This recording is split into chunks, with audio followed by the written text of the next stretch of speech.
Hello नमस्कार दोस्तों, 29 अगस्त को एक और एसएमई आईपीओ ओपन होने जा रहा है ट्रेवल्स एंड रेंटल्स लिमिटेड का। तो देखेंगे हम कंपनी के काम के बारे में, उसके बाद जानेंगे आईपीओ डिटेल, कंपनी के फाइनेंशियल कैसे हैं, ग्रे मार्केट डिमांड कैसी चल रही है और अंत में बताएंगे अपना व्यू की इस एसएमई आईपीओ में अप्लाई करना है जिसको अवॉइड करना। तो सबसे पहले देख ले रहे हैं हम कंपनी के काम के बारे में। तो ट्रेवल्स एंड रेंटल्स लिमिटेड की स्थापना 1996 में हुई थी और कंपनी ट्रैवल रिलेटेड जो भी प्रोडक्ट्स होते हैं और सर्विसेज होती हैं उनका कंप्लीट ट्रैवल सॉल्यूशन प्रोवाइड करवाती है। कंपनी अपनी सर्विसेज में airline tickets, hotels, tour package, rail tickets और भी बहुत सारी कई सर्विसेज हैं जैसे ट्रैवल इंश्योरेंस है, पासपोर्ट एंड वीज़ा प्रोसेसिंग है, टिकट्स है और भी कई सर्विसेज ये कंपनी ऑफर करती है। कंपनी का एक ट्रैवल एजेंट के रूप में Europe, USA and south Asia, middle east, Africa और ऑस्ट्रेलिया के साथ एक स्ट्रॉन्ग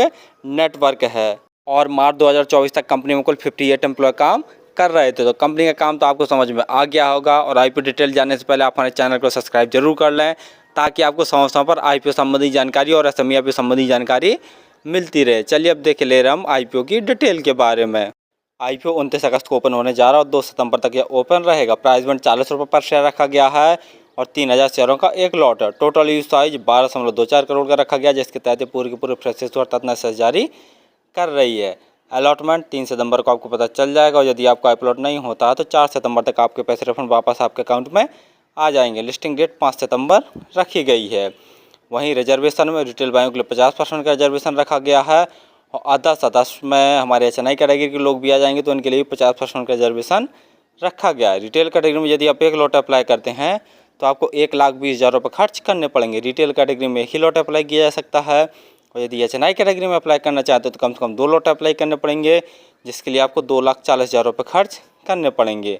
आईपीओ आने के पहले जिनकी प्रोमोटर होल्डिंग थी वो 86.48% थी। आईपीओ आने के बाद इनकी प्रोमोटर होल्डिंग 62.86% जैसी बचेगी। ROE 26.72%, ROCE 27.54%। ROE देखते हैं तो ठीक ठाक है। डेब्ट टू इक्विटी 0.32, यह भी सही है।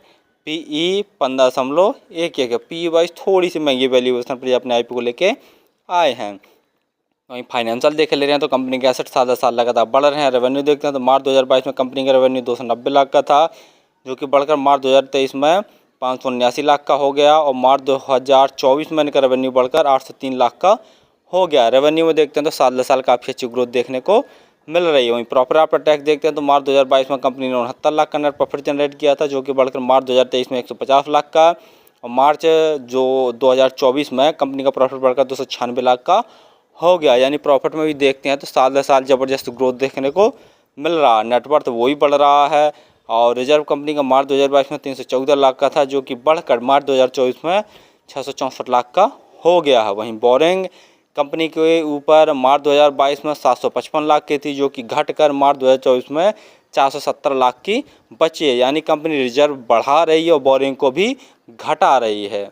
GMP ग्रे मार्केट प्रीमियम देखे ले रहे हैं तो 10 रुपये पर शेयर की ग्रे मार्केट डिमांड निकल कर आ रही है और 3000 शेयरों का एक लॉट है। तो 10 गुणा 3000 करके देखते हैं तो एक लॉट में लगभग 30,000 जैसा प्रॉफिट निकल कर आ रहा। परसेंट वाइज देखा जाए तो लगभग 25% जैसी ग्रे मार्केट डिमांड चल रही है। फाइनली हमने देखा कि ट्रेवल्स एंड रेंटल्स लिमिटेड का मेनली काम ट्रैवल सॉल्यूशन प्रोवाइड करवाना है। इसकी सर्विसेज में देख लिया जाए तो यह एयरलाइन टिकट्स है, होटल्स है, टूर पैकेज है, रेल टिकट्स है, साथ साथ में यह है travel insurance, passport and visa processing है और टिकट्स है जैसी कंपनी सर्विस ऑफर करती है। तो कंपनी का काम तो ठीक ठाक है, सदाबहार वाला है लेकिन बहुत ज़्यादा कंपटीशन वाला भी है। जैसा देख रहे हैं कि इस प्रकार की कंपनियां बहुत सारी शेयर मार्केट में लिस्टेड हैं और अनलिस्टेड भी। दूसरा कंपनी का फाइनेंशियल देखे ले रहे हैं तो फाइनेंशियल तो ठीक ठाक है। साल साल रेवेन्यू में काफ़ी अच्छा ग्रोथ देखने को मिल रहा है प्रॉफिट आफ्टर टैक्स में और कंपनी रिजर्व भी साथ साथ में बढ़ा रही है और बोरिंग को कम कर रही है। तो फाइनेंशियल तो कंपनी काफ़ी मजबूत हैं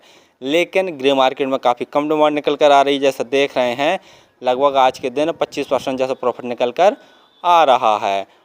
तो यदि आप इस एसएमई आईपीओ में अप्लाई करना चाहते हैं तो लास्ट डे ही अप्लाई करें। 2 चीज़ें ज़रूर देख लें कि ग्रे मार्केट में जो डिमांड है वो बढ़कर लगभग 50% से ज़्यादा हो जाए तो ये सेफली माना जाएगा आईपीओ अप्लाई करने के लिए और जो टोटल सब्सक्रिप्शन है वो भी लगभग 150 गुना से ज़्यादा हो जाए। फिर किसी आईपीओ एसएमई आईपीओ में अप्लाई करें तो स्वयं का एनालिसिस करके स्वयं के रिस्क पर ही किया करें। धन्यवाद।